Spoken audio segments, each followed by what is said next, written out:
1917, a 21-year-old vaudeville performer walked onto a movie set and immediately took apart the camera. Not because he wanted to break it, but because he needed to understand how it worked.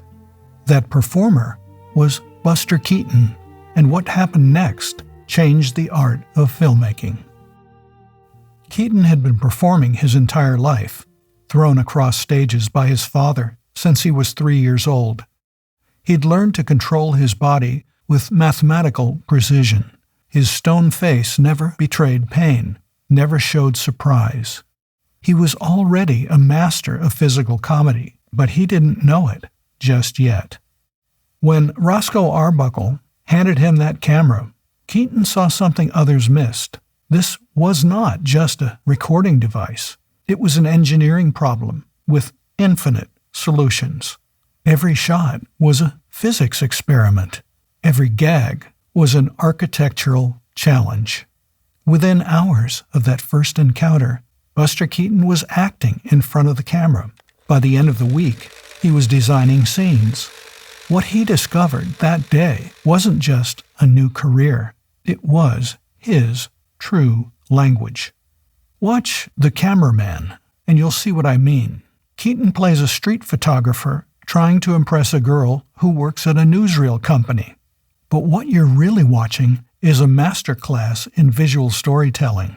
Every frame is calculated. Every movement serves the story. The camera isn't just recording Keaton. It's dancing with him. Or take 7 Chances, where Keaton's character must marry by 7 o'clock to inherit a fortune.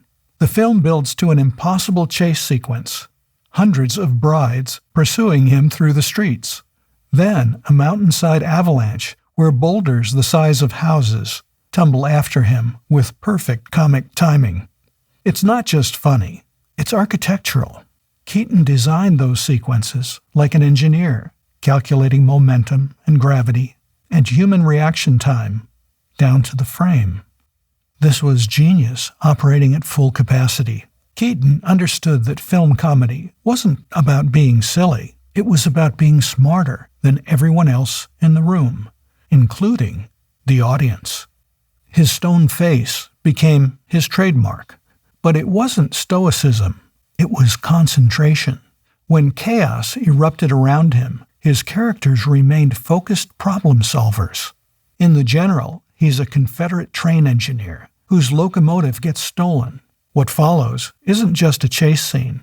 It's a mechanical ballet. Buster turns the train into a dance partner, using every lever, valve, and coupling as instruments in an elaborate symphony of motion. The genius was in the details. When a house facade falls around him in Steamboat Bill Jr., missing him by inches, that wasn't luck or movie magic. Keaton measured that window opening to the exact millimeter. He calculated wind resistance and structural engineering. One mistake would have killed him, but he knew it would work because he understood the physics better than anyone. Then, everything changed. The studio system took away his creative control. Sound films arrived, and suddenly his visual mastery seemed obsolete. His personal life crumbled. Alcoholism, failed marriages, financial ruin.